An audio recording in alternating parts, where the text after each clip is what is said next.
नमस्कार दोस्तों, एक बार फिर से मैं कुछ अपडेट लेकर आया हूँ। भारत जो है कोरोना में दूसरे नंबर पर आ गया है पूरे वर्ल्ड में। 2,66,05,118 केस अभी तक, जो कि दूसरे नंबर पर है और पहले नंबर पर यूएस है। दूसरे नंबर पर हम लोग का आने का क्या रीज़न था? पहले बार जो पहले फेज़ में जो कोरोना आया था, एक बार कोरोना फैलने के बाद लगा था कि भारत में स्थिर हो गई, सामान्य हो गई सब चीज़ें, पर ये सामान्य रहा नहीं। कुछ दिन तक सामान्य रहा, सब कुछ खुला छूट गया और उसके बाद फिर क्या हुआ? लगातार चुनाव। जहाँ-जहाँ चुनाव हुए, चुनाव के बाद परिणाम इस तरह का आपको देखने को मिला। बिहार में विधानसभा का चुनाव हुआ, उसके बाद से केसेस बढ़ने लगे और बिहार का जो अभी स्थिति आपको पता ही होगा, कितनी भयावह स्थिति है बिहार में। हाई कोर्ट ने भी कहा है कि अगर 2 दिन में सब कुछ नहीं ठीक होता है, नहीं संभलता है, तो आर्मी को सौंप दिया जाएगा। ये सरकार को फटकार लगाई गई है। आज हम बात करेंगे सबसे बड़ी चूक और सबसे बड़ी कमी कहाँ रह गई? हेल्थ सिस्टम का। आप देखेंगे तो आपके आंखें जो है चौंधिया जाएंगे। सबसे पहले मैं आपसे बात कर लूं कि जो विश्व स्वास्थ्य संगठन है, उसका जो मानक है किसी भी कंट्री के लिए कि डॉक्टर की जो जरूरत है वो होना चाहिए, ये अनुपात है कि 1:1000, मतलब अगर जनसंख्या 1000 है तो 1 डॉक्टर चाहिए। अगर 1 डॉक्टर होगा तो वहां जनसंख्या 1000 रहेगा तो 1 डॉक्टर, और वही उसका मानक है कि 300 वाला जनसंख्या में 1 नर्स भी होगी। ये नर्स के लिए है, मतलब कि अगर जनसंख्या 300 है, रोगी 300 नहीं, अगर जनसंख्या 300 है तो 1 नर्स होना जरूरी है। मतलब ये रेशियो है। अगर आप समझ लीजिए कि अगर 3000 हो जाए जनसंख्या, तब 10 नर्स की जरूरत है। जनसंख्या अगर कहीं किसी गांव की आबादी मान लो कि 3000 है तो वहां 10 नर्स होने की जरूरत है। आप उठा कर देख लेना कि मतलब क्या है, आजादी के इतने सालों बाद भी आज तक क्या ये चीजें हुई हैं। आगे है आपका भारत में मौजूदा 1511 जनसंख्या पर 1 डॉक्टर, 1511 जनसंख्या पर 1 डॉक्टर है, जबकि 1000 पर होना चाहिए था। और नर्स जो है, नर्स की स्थिति और खराब है, 670 जनसंख्या पर केवल 1 नर्स है। और यहां अगर आप बेड की बात करेंगे कि बेड होना चाहिए, जैसे आप चाइना की अगर बात करिएगा, चाइना में तो 1000 लोगों पर 4 बेड है। 1000 जनसंख्या, मतलब मरीज नहीं, अगर जनसंख्या 1000 होगा तो अस्पताल में 4 बेड होंगे। यहां तक कि श्रीलंका भी हम लोगों से आगे है, प्रति 1000 पर उसने भी 3 बेड बनवा रखा है। ये सारे हम सरकारी हॉस्पिटल की बात कर रहे हैं, गवर्नमेंट हॉस्पिटल की। तो श्रीलंका में भी 1000 आबादी के लिए 3 बेड है, जबकि हमारे इंडिया में 1000 आबादी के लिए मात्र 1.4 बेड होते हैं। अब जरा गौर करिएगा इस आंकड़े पर कि मतलब पूरे बेड जो है, पूरा जो बेड है आपका 18,99,288 बेड है इंडिया में।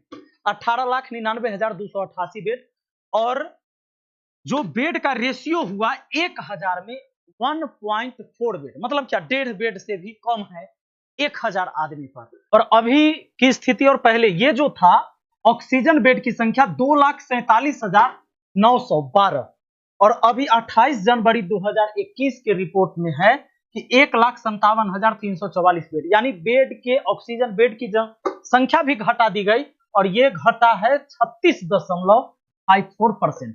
मतलब इतनी की कमी कभी क्यों हो गई? क्योंकि पहले जो 2019 के बाद हम लोग को 20 में कोरोना आ गया भारत में, पहला फेज में चला, और फिर उसके बाद लगा कि सब कुछ सामान्य हो गया, तो ये सारे बेड सब हटा दिए गए जो उस समय लगाए गए थे टेम्पोररी। अब इसमें कमी आ गई 36.54% की, और उसके बाद लोग लग गए चुनाव में, क्योंकि लगा कि अब कोरोना नहीं है। कोरोना फिर से आके अटैक किया। और अगर मैं आपको ये बता दूं कि 1000 आबादी पर 1.4 बेड है, इसका क्या मतलब होता है? अगर 1.4 को न कह के अगर 1.5 कह दे, 1.5 कह दे, तो 1.5 कहेंगे तो 1000 पर 1.5, अब 2000 पर कितना हुआ? 1.5 दूना 3, 2000 अगर जनसंख्या है तब 3 बेड है। अब अगर आप दिमाग लगाइए कि अगर 1% आदमी भी बीमार हो जाए, मतलब उसको बेड की जरूरत पड़ जाए, उसको हॉस्पिटल में एडमिट करने की जरूरत पड़ जाए, मात्र 1% लोग, तो क्या स्थिति होता है? अब आप जानते हैं कि 2000 का 1% कितना होगा भैया? तब 20 होगा। और आप जानते हैं 2000 पर बेड है 3 बेड, और जबकि 2000 का 1% होता है 20, यानी 3 बेड देंगे 20 रोगी के लिए, यानी 17 रोगी जो है वो कहां रहेगा भैया? फर्श पे रहेगा। समझ में आ रहा है? तो ये स्थिति है हमारे देश में अभी हेल्थ सिस्टम का।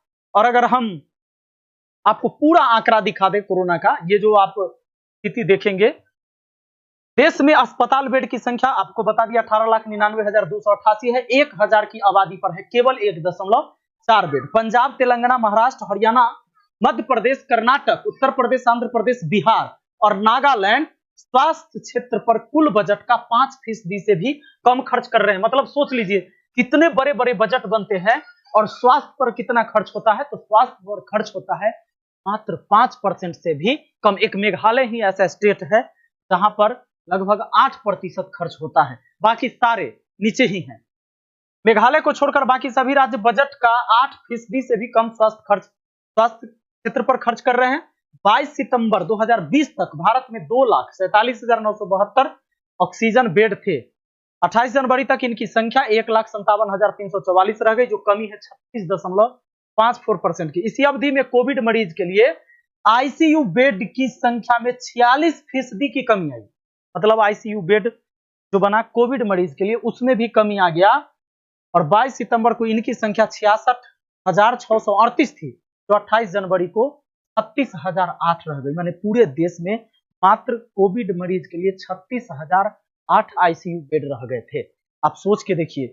और अगर आप कहेंगे कि केवल सरकार जिम्मेदार है, तो सिस्टम जिम्मेदार है ना? केवल सिस्टम जिम्मेदार नहीं है। कैसे, हम आपको बताएंगे, ध्यान दीजिएगा। आप आज ये स्थिति देख रहे हैं कि लोग जो है अस्पताल के बाहर, ये रोगी ऐसे सोते हैं अस्पताल के बाहर, ऐसे सोते हैं कहां? कुत्तों के साथ। ये देखो सड़क के किनारे बहुत सारी आप तस्वीर देख रहे होंगे, वीडियो देख रहे होंगे। और ये सिलेंडर के लिए हम आज लाइन लगे हुए हैं। कभी आपने देखा था कि कभी अस्पताल में इस तरह से जब पानी लगा हुआ होता था, तो कभी किसी ने इस चीज के लिए कभी किसी ने कहा? कभी ऐसा हुआ कि कोई पॉलिटिकल पार्टी जाके सड़क पर बैठ के धरना किया हो कि भैया अस्पताल में पानी घुस गया है, ऐसा स्थिति नहीं रहना चाहिए, और सरकार की विरोध हुई हो उस टाइम कि इसको दुरुस्त कराया जाए? नहीं, हम हमेशा लगे रहे बस एक चीज, मंदिर और मस्जिद के लिए लड़ते रहे। इस चीज के लिए किसी का ध्यान नहीं गया, न मेरा न आपका, किसी का नहीं गया है। और आज स्थिति ये है कि ऑक्सीजन ऐसे लगाए जाते हैं, लोगों को डिस्टेंस पर कुर्सी देके बैठा के कम से कम इन्हें ऑक्सीजन लगाया गया। ये भी कितनी, अब बताइए कि अगर 3 घंटा 4 घंटा इस तरह से बैठना पड़ जाए ऑक्सीजन के लिए, 3-4 घंटा मरीज नहीं बैठ सकता है, 2 घंटा में उसका पूरा शरीर अकड़ जाएगा।